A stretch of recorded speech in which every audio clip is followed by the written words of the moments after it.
Katherine Wells-Burr and Rafa Nubak were a very happy couple. They bought a house where they lived together and planned their future. Everything was perfect until one day tragedy struck.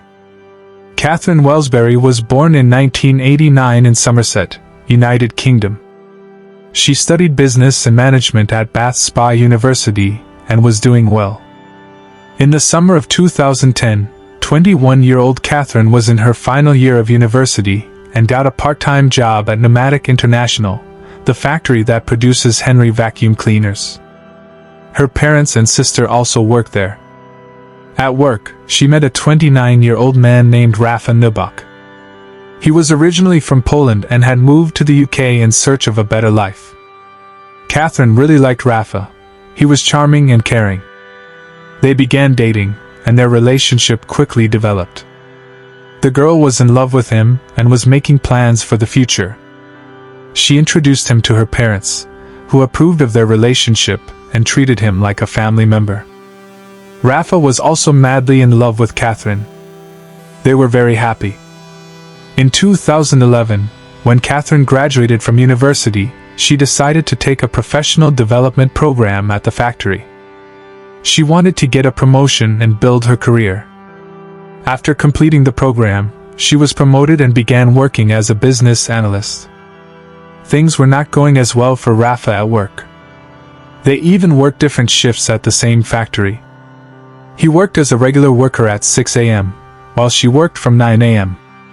Rafa and Katherine moved in together in February 2012. They bought a small but cozy two-bedroom house, renovated it, and built their family nest. They were even thinking about having children. On September 12, 2012, Katherine did not show up for work.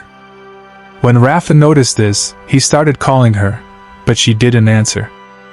He went to his supervisor and said he was worried because she hadn't come to work. He told them that in the morning, he kissed Katherine goodbye and left while she was still sleeping, but now she wasn't answering her phone. It was strange. Katherine was very responsible, always arrived early, and never missed work without notice. This wasn't like her at all. Rafa thought she might have overslept or gotten sick. He took time off work and went home to check on her. But she wasn't there. Her car was also gone. Where could she have gone if not to work? He called her parents to ask if they knew where Katherine was. But they hadn't seen her either. Worried, her parents got in their car and drove to the house where she lived with Rafa. On the way, Katherine's mother felt that something terrible had happened to her daughter. When they arrived, Rafa told them about his suspicions.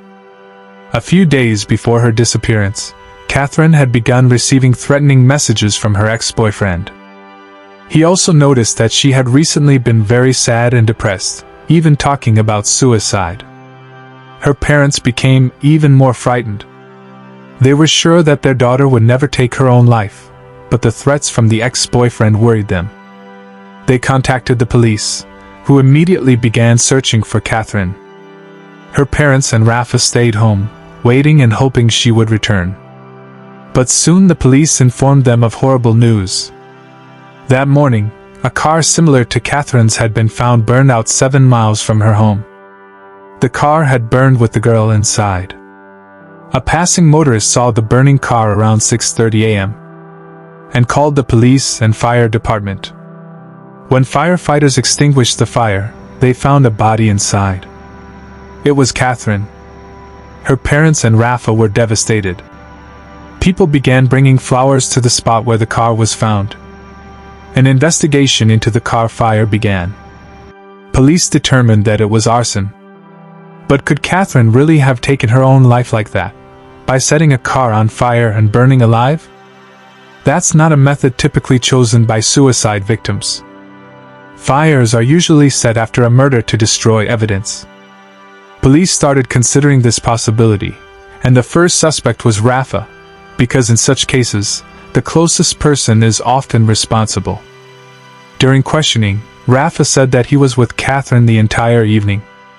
They went to the store and bought ingredients to make burgers.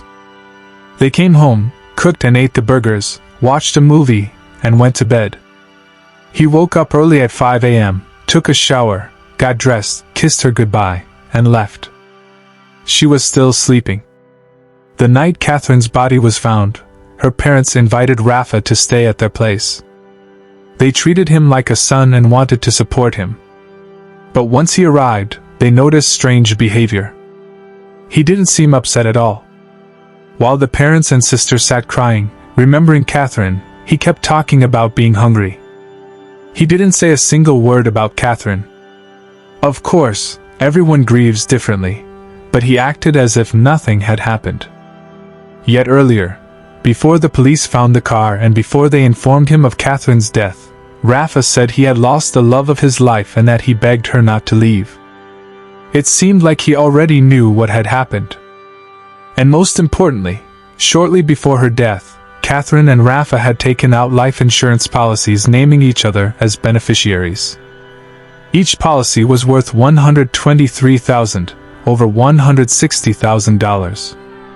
Katherine was only 23 at the time, and it was unusual to take out such a large policy at such a young age. But as you might guess, it was Rafa who insisted on it. Her parents informed the police of all their suspicions. The investigators also believed that this was neither suicide nor an accident. It looked like murder. Someone had set her car on fire to hide the evidence. Police began investigating Rafa. They seized his phone, computer, and searched the house. And they learned many things about him. He was not as simple as he appeared. He had left a wife and son with large debts in Poland and moved to the UK in 2008. In Poland, he met a 32-year-old woman named Anna Langwinowicz online, and when he arrived in the UK, he moved into her apartment in Taunton. After meeting Katherine, he did not break up with Anna and dated both women simultaneously. He continued living with Anna while dating Katherine. He told Katherine he had ended things with Anna, but that was not true. Novak and Langwinowicz met at least 87 times, based on messages arranging intimate encounters while Katherine was at work. They exchanged hundreds of phone calls using other phones they bought specifically for this purpose. In the messages, Anna was angry because he refused to leave Katherine for her. When police requested information from Poland, they learned that Rafa had several convictions for violence against women, drunk driving, and other minor offenses. Investigators also discovered that Katherine had registered on an adult dating site months earlier, and the last message was sent hours before her death. The message was about an intimate meeting, but this seemed strange. It didn't match Katherine's personality. And the photos sent were supposedly of Katherine, but investigators noticed they were actually photos of other women with Katherine's face edited onto them. They had been photoshopped. Investigators began identifying the people Katherine supposedly interacted with before her death, thinking this might be a clue. At this time, the autopsy report was completed. The official cause of death, strangulation. She was already dead when the car was set on fire. Someone put her in the car, drove it to the location, and set it ablaze. She was wearing pajamas, suggesting she was strangled while sleeping. Police remembered seeing a pillowcase drying in the house when they arrived, and one pillow was missing. Why would someone wash only one pillowcase? People normally wash entire bedding sets. This led investigators to believe Rafa might have suffocated Katherine with that pillow and washed the pillowcase afterward. Everything pointed toward Rafa, except for one thing. Experts determined the car was set on fire at 6 a.m. At that time, Rafa was already at work, so he did not ignite the fire himself. The autopsy also revealed undigested food in her stomach, meaning she was killed around 23 a.m., while she was at home sleeping and Rafa was there with her. So how could he have kissed her goodbye at 5 a.m.? If she had already been dead?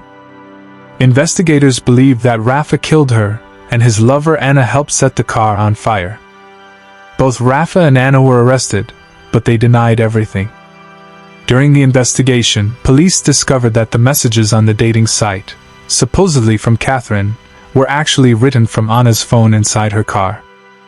In the trash inside her apartment, police found crumpled papers where she had drafted the dating site messages.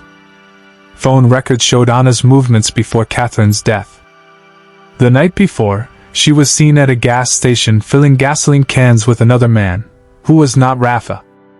That man was Anna's uncle, 38-year-old Tadeusz Dimitriushin.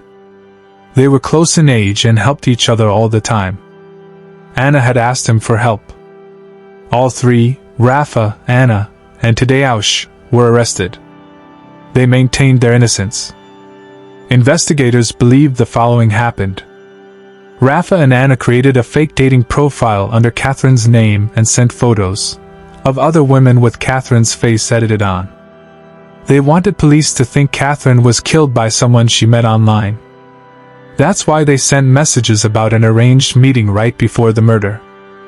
There were no threatening messages from an ex-boyfriend, as Rafa had claimed. That was fabricated to distract police and make them investigate Katherine's messages instead. Rafa insisted that Katherine get the life insurance so he could receive the money after her death. Meanwhile, Anna and her uncle searched for a secluded place to burn the car. At night, Rafa killed Katherine. Anna and her uncle took Katherine's body and loaded it into the trunk of their car, along with Katherine's red Ford Focus. They drove 7 miles from the house, placed Katherine in the driver's seat, buckled her in, positioned her legs on the pedals to make it look believable, waited until 6 a.m. to ensure Rafa's alibi, and set the car on fire. But they didn't plan everything carefully. All three initially refused to give statements, but later Rafa blamed everything on Anna, saying she killed Katherine out of jealousy because she wanted to be with him. Anna, in turn, claimed that Rafa had hired a hitman to kill Katherine for the insurance money. Anna even tried to fake a confession letter from a supposed hitman while in prison, asking another inmate to mail it anonymously to the police. But the inmate told the police instead. This plan made no sense, since handwriting and DNA would have exposed Anna anyway. In court, Rafa cried and claimed he had lost the love of his life. But when they were being transported to court, he told Anna he loved her, and this was recorded. When asked about it, he said he only said it so she wouldn't be angry with him. It became clear he was lying to everyone. They had planned and carried out the evil plot together. At the trial, Rafa's ex-wife Julia testified about the influence Anna had on him. She explained that Rafa had left his wife and son in Poland not randomly, but because Anna had told him to. She convinced him to leave his family and debts behind and move to the UK. When the ex-wife tried to contact him, Anna replied instead, threatening and insulting her, saying Rafa no longer cared about her or their son. An unknown man even called and threatened her with violence if she tried to contact Rafa again. She was so terrified that she never wrote or called him again. All three were found guilty and sentenced to life imprisonment, with the possibility of parole after 32 years. They tried to appeal to be transferred to Poland for trial, where sentencing is more lenient, but their appeals were rejected. If you enjoyed this video, please like, subscribe, click the bell so you don't miss new content, and join the comments to discuss this story. Thank you and goodbye.